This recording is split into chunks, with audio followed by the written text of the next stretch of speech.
नमस्कार, मैं विकास आप सभी को अपने विकास जीएस क्लासेज में स्वागत करता हूं। आज हम लोग अपने करंट अफेयर्स एमसीक्यू श्रृंखला के अंतर्गत प्रश्न संख्या 76 से आगे बढ़ेंगे। आगे बढ़ने से पहले आप लोगों से एक आग्रह, अगर आप हमारे चैनल पर नए हैं तो कृपया मेरे चैनल को सब्सक्राइब जरूर करें। चलिए बढ़ते हैं प्रश्न संख्या 76 से। करेवा के संदर्भ में विचार कीजिए। पहला, करेवा कश्मीर घाटी एवं जम्मू डिवीजन की भदरवाह घाटी में विस्तृत झील निक्षेप है। वहीं दूसरा है जो करेवा निक्षेप केसर, बादाम और सेब की खेती के लिए लाभदायक है। उपयुक्त कथनों में से कौन सा या से सही है? ए केवल एक, बी केवल दो, सी एक और दो दोनों, डी न तो एक न ही दो। इस प्रश्न का सही उत्तर हो जाएगा ऑप्शन नंबर सी, एक और दो दोनों कथन सही है। तो करेवा के संदर्भ में दोनों के दोनों कथन सही है, अर्थात पहला, करेवा कश्मीर घाटी एवं जम्मू डिवीजन की भदरवाह घाटी में विस्तृत झील निक्षेप है। वहीं करेवा निक्षेप केसर, बादाम और सेब की खेती के लिए लाभदायक है। इस प्रकार इसका सही उत्तर था ऑप्शन नंबर सी। प्रश्न संख्या 77, ग्रेटर मालदीव रिज के संदर्भ में विचार कीजिए। पहला, यह भूकंपीय गतिविधियों से संबंधित नहीं है। दूसरा, यह पश्चिम प्रशांत महासागर में स्थित है। उपयुक्त कथनों में से कौन सा सही नहीं है? ए केवल एक, बी केवल दो, सी एक और दो दोनों, डी न तो एक न ही दो। इस प्रकार इसका सही उत्तर हो जाएगा ऑप्शन नंबर बी, केवल दो। अर्थात सही कौन सा नहीं है ग्रेटर मालदीव के संबंध में?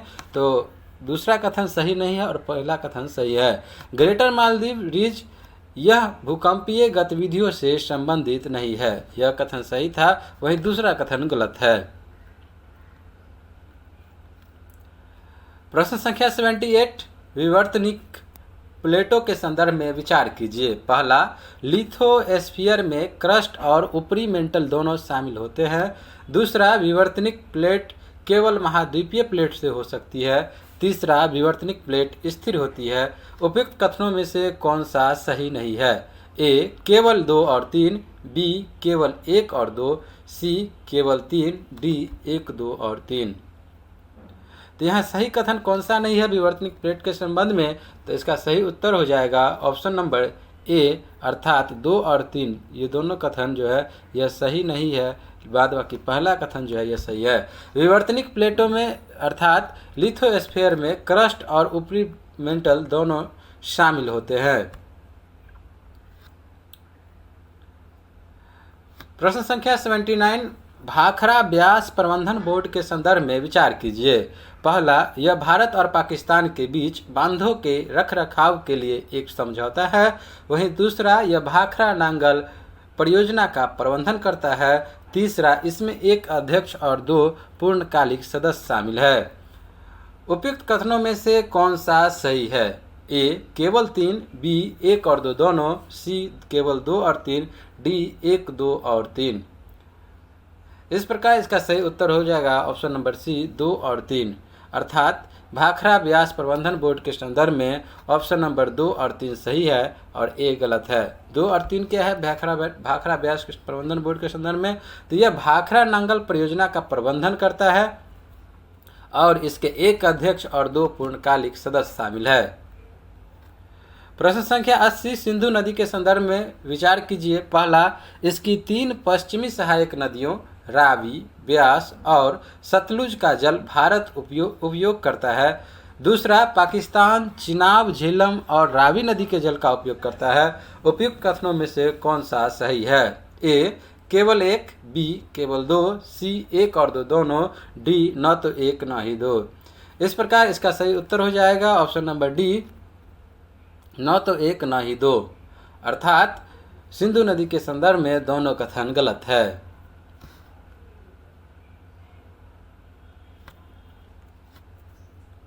प्रश्न संख्या 81, बांध पुनर्वास और सुधार परियोजना के संबंध में विचार कीजिए। पहला, इसके चरण 2 और चरण 3 की शुरुआत अक्टूबर 2021 को हुई। दूसरा है जो कि दूसरे चरण को विश्व बैंक और एशियाई अवसंरचना निवेश बैंक द्वारा वित्त पोषित किया जा रहा है।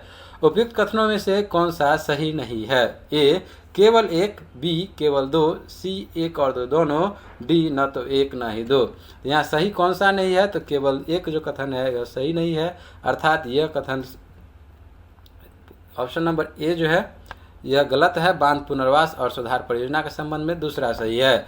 दूसरे चरण को अर्थात बांध पुनर्वास और सुधार परियोजना के संबंध में दूसरे चरण को विश्व बैंक और एशियाई अवसंरचना निवेश बैंक द्वारा वित्त पोषित किया जा रहा है।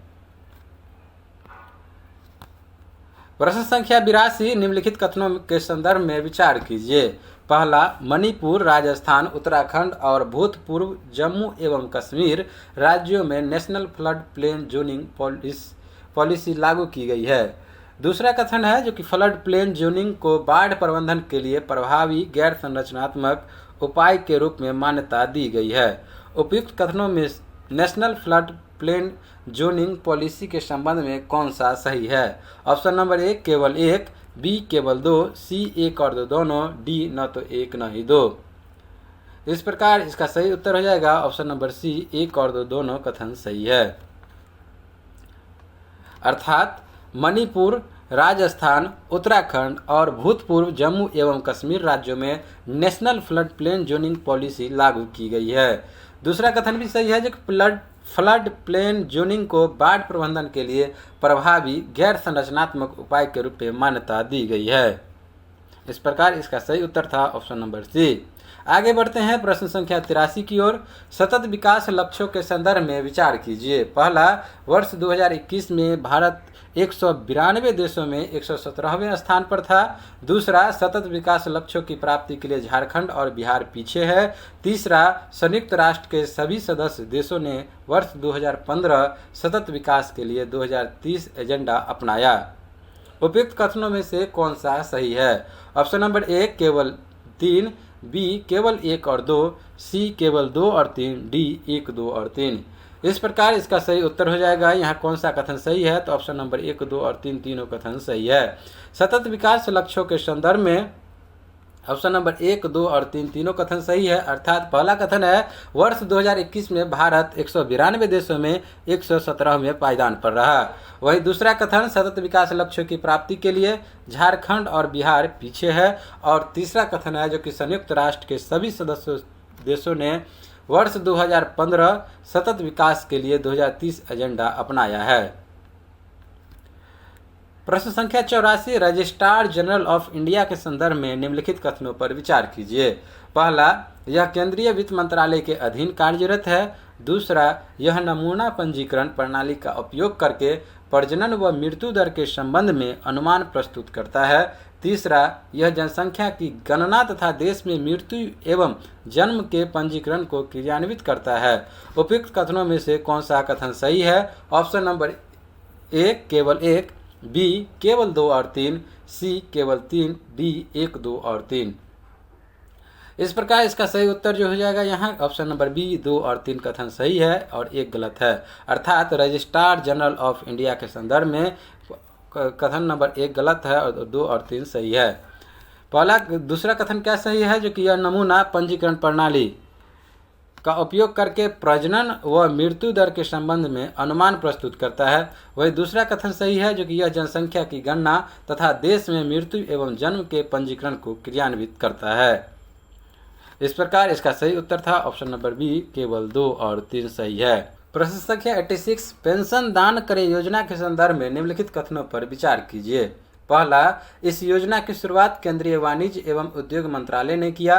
दूसरा, यह योजना प्रधानमंत्री श्रम योगी मानधन PMSYM पेंशन योजना के तहत एक पहल है। तीसरा, योजना के अंतर्गत उम्र के आधार पर श्रमिक 55 रुपये प्रति माह से लेकर 200 रुपये प्रति माह के बीच अंशदान कर सकते हैं।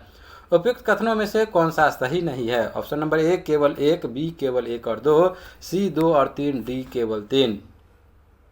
इस प्रकार इसका सही उत्तर हो जाएगा ऑप्शन नंबर ए। ऑप्शन नंबर ए अर्थात ऑप्शन नंबर ए सही नहीं, अर्थात गलत कौन सा है? तो ऑप्शन नंबर ए सही नहीं है। और बाद बाकी ऑप्शन नंबर पेंशन दान करें योजना के संदर्भ में ये कथन सही नहीं है और 2 और 3 सही है। तो पेंशन दान करे योजना, यह योजना प्रधानमंत्री श्रम योगी मानधन पेंशन योजना के तहत एक पहल है। और तीसरा विषय है जो कि योजना के अंतर्गत उम्र के आधार पर श्रमिक 55 रुपये प्रति माह से लेकर के 200 रुपये प्रति माह के बीच अंशदान कर सकते हैं। प्रश्न संख्या 87, हाल ही में निम्नलिखित में से किस राज्य सरकार द्वारा बहिनी योजना की शुरुआत की गई? Option number A Uttar Pradesh, B Sikkim, C Rajasthan, D Odisha. इस प्रश्न का सही उत्तर होगा option number B Sikkim. Sikkim राज्य के द्वारा बहिनी योजना की शुरुआत किया गया है। प्रश्न संख्या 88, कन्या शिक्षा प्रवेश उत्सव के संदर्भ में निम्नलिखित कथनों पर विचार कीजिए। पहला, भारत सरकार द्वारा अंतर्राष्ट्रीय महिला दिवस के अवसर पर कन्या शिक्षा प्रवेश उत्सव नामक एक राष्ट्रव्यापी अभियान की शुरुआत की गई। दूसरा, अभियान का उद्देश्य 11 से 14 वर्ष आयु वर्ग की स्कूल न जाने वाली किशोरियों को शिक्षा प्रणाली से जोड़ना है। तीसरा, इस अभियान को महिला एवं बाल विकास मंत्रालय द्वारा शिक्षा मंत्रालय के समन्वय से क्रियान्वित किया जा रहा है। उपयुक्त कथनों में से कौन सा सही है? ऑप्शन नंबर ए केवल 1 और 3, बी केवल 2 और 3, सी केवल 3, डी 1, 2 और 3। इस प्रश्न का सही उत्तर हो जाएगा option number D. Option number D 1, 2 और 3 तीनों कथन सही है। कन्या शिक्षा प्रवेश उत्सव के संदर्भ में तीनों के तीनों कथन सही है। पहला कथन सही है जो कि भारत सरकार द्वारा अंतर्राष्ट्रीय महिला दिवस के अवसर पर कन्या शिक्षा प्रवेश उत्सव नामक एक राष्ट्रव्यापी अभियान की शुरुआत की गई। वही दूसरा भी सही है जो कि अभियान का उद्देश्य 11 से 14 वर्ष आयु वर्ग की स्कूल न जाने वाली किशोरियों को शिक्षा प्रणाली से जोड़ना है। तीसरा भी सही है जो कि इस अभियान को महिला एवं बाल विकास मंत्रालय द्वारा शिक्षा मंत्रालय के समन्वय से क्रियान्वित किया जा रहा है। प्रश्न संख्या 89, निम्नलिखित कथनों पर विचार कीजिए। कथन 1, भारतीय लोकसभा चुनाव 2019 में महिलाओं की जीत योग्यता जिस आधार पर राजनीतिक दल टिकट देने का दावा करते हैं पुरुषों की तुलना में कहीं अधिक है। कथन 2, वर्ष 2019 के लोकसभा चुनावों में कुल उम्मीदवारों में महिलाओं का हिस्सा 9% रहा, जबकि वर्तमान भारतीय लोकसभा में महिलाओं का प्रतिशत 14.6% अर्थात 78 सांसद हैं, जो ऐतिहासिक रूप से उच्च है।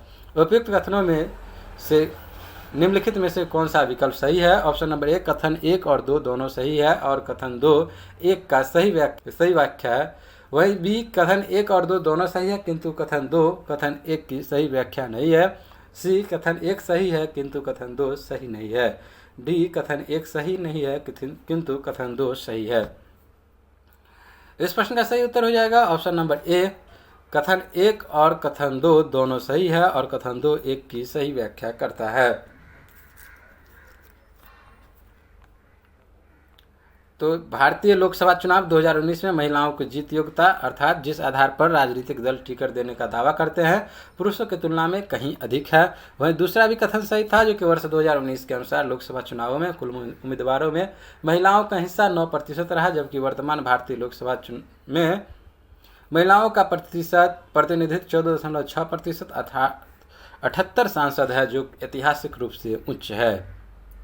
प्रश्न संख्या 90, हाल ही में चर्चा में रहे चकमा और हाजोंग समुदाय के संदर्भ में निम्नलिखित कथनों पर विचार कीजिए। पहला, मूल रूप से तत्कालीन पूर्वी पाकिस्तान में चटगांव हिल ट्रैक्टस अर्थात CHT के निवासी चकमा बौद्ध जबकि हाजोंग हिंदू है। वही दूसरा कथन है चकमा हाजोंग भारत के असम सहित कई पूर्वोत्तर राज्यों में फैले हुए हैं। तीसरा कथन है अरुणाचल प्रदेश की सभी राजनीतिक पार्टियां इन्हें नागरिकता दिए जाने की मांग कर रही है। उपयुक्त कथनों में से कौन सा सही नहीं है? ऑप्शन नंबर ए केवल 1, बी केवल 1 और 2, सी केवल 1 और 3, डी केवल 3। इस प्रश्न का सही उत्तर हो जाएगा option number D. Option number D केवल 3 सही नहीं है, बाद बाकी 1 और 2 सही है। अर्थात ये जो चकमा और हाजोंग समुदाय के संदर्भ में यहाँ पर दिया गया है, तीन जो कथन दिए गए हैं इनमें से ऑप्शन नंबर डी गलत है और 1 और 2 सही है। मूल रूप से तत्कालीन पूर्वी पाकिस्तान में चटगांव हिल ट्रैक्स CHT के निवासी चकमा बौद्ध जबकि हाजोंग हिंदू है। वही चकमा हाजोंग भारत के असम सहित कई पूर्वोत्तर राज्यों में फैले हुए हैं। दोनों कथन सही थे लेकिन तीसरा गलत है। प्रश्न संख्या 91, राष्ट्रीय विज्ञान संग्रहालय परिषद NCSM के संदर्भ में निम्नलिखित कथनों में से कौन सा सही नहीं है? ए, भारत सरकार के इलेक्ट्रॉनिक एवं सूचना प्रसारण मंत्रालय के तहत एक स्वायत्त संस्थान है। बी, इसका गठन 4 अप्रैल 1978 को किया गया था। सी, वर्तमान में यह पूरे भारत में फैले 25 विज्ञान केंद्रों संग्रहालयों का संचालन करती है। डी, इसकी स्थापना का उद्देश्य देश में सभी अनौपचारिक विज्ञान संचार गतिविधियों का समन्वय करना है। इस प्रश्न का सही उत्तर हो जाएगा ऑप्शन नंबर ए, अर्थात सही नहीं है। तो ऑप्शन नंबर ए, राष्ट्रीय विज्ञान संग्रहालय परिषद NCSM के संदर्भ में सही नहीं है। बाद बाकी ऑप्शन नंबर बी, सी, डी सही है। इसका गठन 4 अप्रैल 1978 किया गया। वर्तमान में यह पूरे भारत में फैले 25 विज्ञान केंद्रों संग्रहालयों का संचालन करती है और इसकी स्थापना का उद्देश्य देश में सभी अनौपचारिक विज्ञान संचार गतिविधियों का समन्वय करना है। प्रश्न संख्या 92, निम्नलिखित युग्म पर विचार कीजिए। पुस्तक है एक तरफ, दूसरी तरफ लेखक है। पहला शुल्बसूत्र बौधायन, दूसरा छंद शास्त्र पिंगल, तीसरा गणित सार संग्रह आर्यभट्ट, चौथा सिद्धांत शिरोमणि ब्रह्मगुप्त। उपयुक्त कथनों में से कौन से सुमेलित है? ऑप्शन नंबर ए, केवल 1 और 2, बी, केवल 1 और 3, सी, 2, 3, 4, डी, 1, 3 और 4। इस प्रकार इसका सही उत्तर हो जाएगा ऑप्शन नंबर बी, इसका सही उत्तर हो जाएगा ऑप्शन नंबर ए, 1 और 2 सुमेलित है लेकिन 3 सुमेलित नहीं है।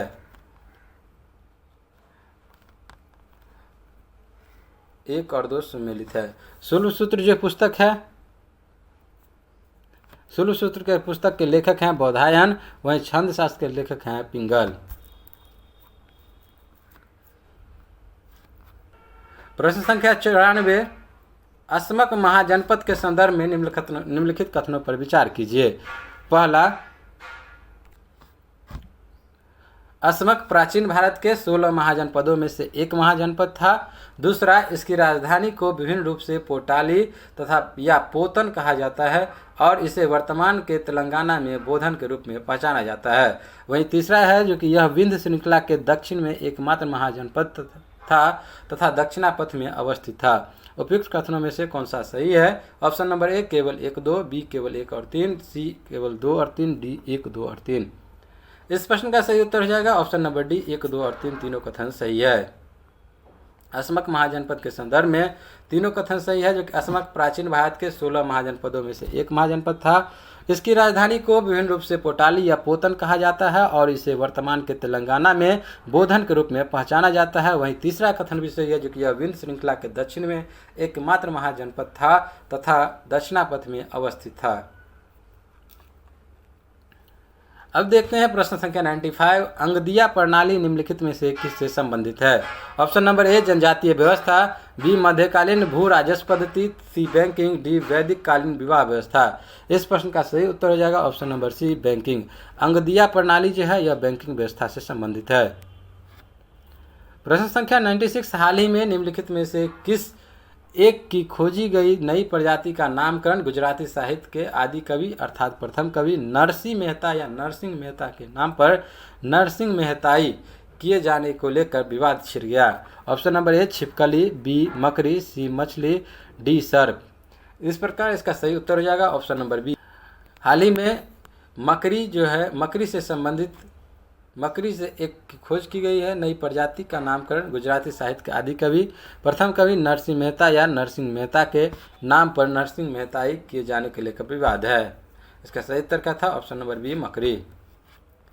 प्रश्न संख्या 97, हाल ही में चर्चा में रहे समर्थ रामदास या संत रामदास की साहित्यिक कृतियों में निम्नलिखित में से कौन सी नहीं है? Option number A, Dasbodh, B, Panchman, C, Manas Puja, D, Dasam ग्रंथ।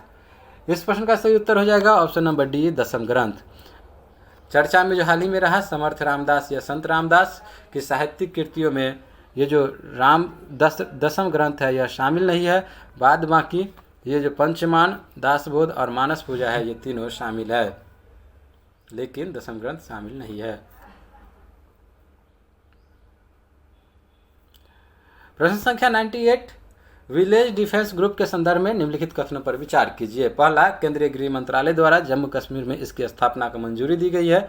दूसरा, इसके पूर्व भी 1990 के दशक में जम्मू कश्मीर में इसकी स्थापना की गई थी। तीसरा, इसके सदस्य देशों के रूप में विलेज डिफेंस गार्ड्स की नियुक्ति की जाएगी। उपयुक्त कथनों में से कौन सा सही है? ऑप्शन नंबर ए केवल 1 और 3, बी केवल 2, सी केवल 1 और 2, डी 1, 2 और 3। इस प्रश्न का सही उत्तर हो जाएगा ऑप्शन नंबर डी, अर्थात तीनों कथन सही है। विलेज डिफेंस ग्रुप के संदर्भ में तीनों कथन सही है। पहला कथन, जो केंद्रीय गृह मंत्रालय द्वारा जम्मू कश्मीर में इसकी स्थापना की मंजूरी दी गई है, और यही इसी विलेज डिफेंस ग्रुप के संदर्भ में दूसरा कथन भी सही है, जो इसके पूर्व 1990 के दशक में जम्मू कश्मीर में इसकी स्थापना की गई। और तीसरा भी सही है, जो कि इसके सदस्य के रूप में विलेज डिफेंस गार्ड्स की नियुक्ति की जाएगी। प्रश्न संख्या 99, निम्नलिखित युग्म पर विचार कीजिए। एक तरफ है सैन्यावास, दूसरा है शामिल देश। पहला ईस्टर्न ब्रिज भारत श्रीलंका, दूसरा धर्म गार्जियन भारत जापान, तीसरा है सिलिनेक्स भारत ओमान। कौन सा सही सम्मिलित है ये बताना है। ऑप्शन नंबर 1 केवल 1 और 3, बी केवल 2, सी केवल 1 और 2, डी 1, 2 और 3। इस प्रश्न का सही उत्तर हो जाएगा ऑप्शन नंबर बी केवल, अर्थात केवल 2 जो है दूसरा कथन ये सही सम्मिलित है, अर्थात धर्म गार्जियन भारत और जापान के बीच सैन्याभ्यास है। धर्म गार्जियन किस देश के बीच? भारत और जापान के बीच। अगली बात करते हैं प्रश्न संख्या 100 की ओर। रेडियो फ्रीक्वेंसी आइडेंटिफिकेशन के संदर्भ में निम्नलिखित कथनों पर विचार कीजिए। पहला, इसका कार्यान्वयन भारतीय सेना के आयुध सेवा निदेशालय द्वारा munition of India limited Pune के साथ किया जा रहा है।